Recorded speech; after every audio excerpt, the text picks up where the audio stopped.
There have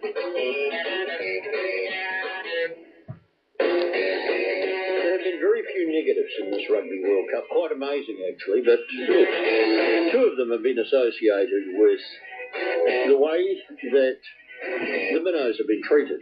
And in particular, something that got many New Zealanders very uptight was the fact that one of the Tuilagi brothers playing for Samoa was fined $10,000 for what was seen to be ambush marketing through the use of a mouthguard which had the manufacturer's name Opro, O-P-R-O, written on it.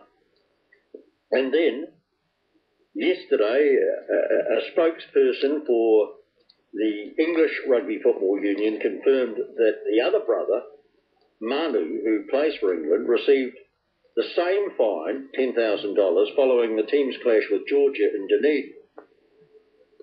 Now, the managing director of Opera, Dr. Anthony Levat, said that the company would pay the players' fines and supply any Rugby World Cup players unbranded replacements. And he denied, quite categorically, any accusation of ambush marketing. Here's what he said. Opera is a professional organisation and has never and would never become involved in ambush marketing activities. And that was a statement that he issued.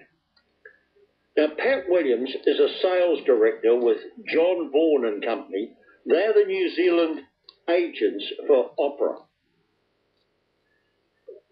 It's important that you see the kind of background of the people that are involved in this too. Pat Williams has been in the sports goods industry since 1955. And the reason I say that is we're not dealing with fly-by-nighters here. He's a past president and chairman of the New Zealand Sports Retailers Association. He's still on their board, I believe. And he joins us. Pat, do you stand by the claims that have been made by Dr. Anthony Levat? Good afternoon, Murray. Yes, 100% we'd stand by those claims. I know the gentleman and have known him since we became New Zealand agents, and he is a very, very professional and ethical person in business. Because that basically is what the IRB have fined the players for, isn't it? They're saying that the players have been paid by Opera to wear the mouthguard, and they see that as ambush marketing, correct? No, incorrect, Murray. When we first took on the agency, I said to Dr. Anthony Lovett that we could line up a couple of made players who could endorse Opera mouthguards. His very, very blunt reply was, Pat, we have never, ever paid a player to use an Opera mouthguard. They choose to fit an Opera mouthguard because of their quality, and they do offer a personal fitting. All the mouthguards used by players in the Blues, like the Blues and the Hurricanes and the Chiefs, are all personally fitted, and there was not one penny or 1 cent ever paid. In fact, we have no players under contract. Our agreements with the unions that some of the All Blacks played for, like Auckland, Waikato and Wellington, there is a one-page agreement with those particular management of those teams, and it's a one step up from a handshake. It's a one-page document, and we just offer to provide mouthguards to the players, personally fitted. At the end of a training session, one of our staff members goes out and gets impressions from all the players, Those impressions are sent to England. The mouthguards are made up and come back with each player's name on it, and not one penny is paid, Murray. Well, in light of that, Pat, I want you to react to something I'm about to play to you. This is an interview which was conducted on Radio Sport on Friday by Tony Beach, the host of the breakfast program. And he is talking to Mel Robinson, who hosts the Sky presentations at the present time, or many of them, that are taking place in association with rugby. We'll play you the relevant piece right now. Every single player I've spoken to, and I know this myself, who has played in a World Cup, whether it's women's, men's, whatever, knows how strict they are. Not only do you get told and you have to sign a contract about this, but they also come to your training, the team captain's run, and before you run out onto the field, everything on you is checked, from like your bandaging, you know, what you've got, your sprigs, your shoes, to everything. It's checked. So you have to basically, after you've been checked 5 minutes before the game, get back into your bag, find your hidden mouthguard, and then put it in just before you run out. That's the only way it could happen, because they're so strict about that kind of thing. And also, the two of them doing it, I mean, this is obviously for financial benefit to both the individuals, and it's a real shame that people would take it in by the fundraising out the South African game, and everybody gave in 10 grand to help the older Tuolungi brother out. Now, that is Mel Robinson from Sky TV being interviewed by Tony Beach. What's your reaction to that, Pat? Larry, I'm very, very surprised to hear that. Opro Mouthguards in England offered every player taking part an unbranded mouthguard, free of charge. Every player taking part in the World Cup. There's 8 of the All Blacks that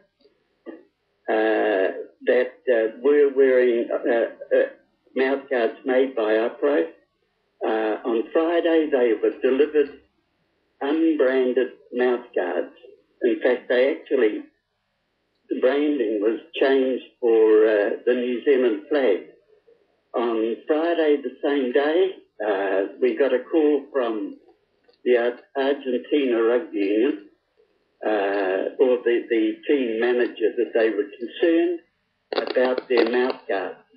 One of our staff members jumped in his car and delivered a number of Opro mouthguards unbranded, free of charge. So what you're saying, Pat, is that on Opro mouthguards, normally the maker's name is on the mouthguard, correct? Right, it is, Murray, because Opro mouthguards are the only fully certified CE mouthguards. Now, that is a quality branding, and one of the criteria of CE certification is clear branding. Now, Opro are the only ones that have that certification, and they must brand their mouthguards under that criteria. So, given that, was Opro, and let's face it, we're talking about a company that's been around for a long time, was Opro aware that this situation could happen, that people like the two brothers could be charged for wearing a mouthguard with your brand name on it? I think, in the words of Dr. Lovett, the two Samoans were a wee bit remiss, and that's all they could be. That's all they could really be guilty of. But the offer was there to all players involved in all the countries involved in the Rugby World Cup, that unbranded mouthguards would be available. So let's get this categorically clear. You're saying to me, Pat, and you've obviously investigated it fully, that there is not one rugby player in the world paid to wear Opera mouthguards. I can categorically state that, Murray. that there is not one player in the world being paid to wear Opro mouthguards.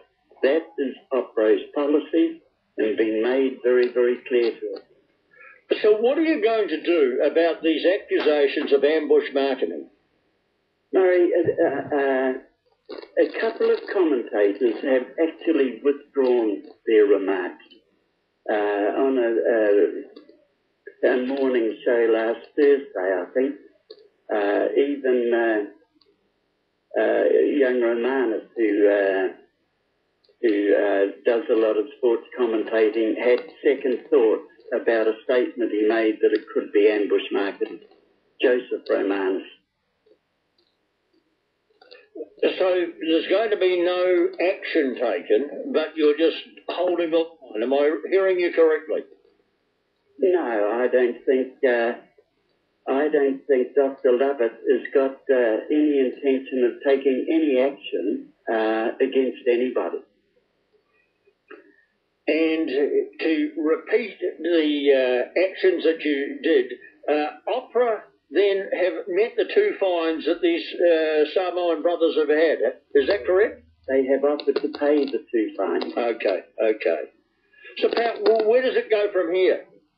Murray, it's business as usual. Opera mouthguards are very popular in New Zealand.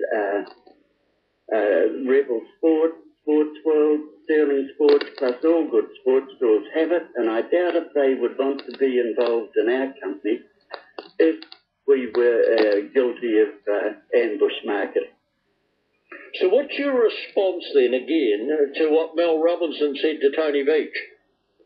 I'm totally surprised, and I'm only too happy off air to give Melody, Dr. James Lovett, his contact numbers so she can find out exactly where Opro England stand on this. And I'm sure, having spoken with Dr. Lovett, I'm sure that Melody would have second thoughts.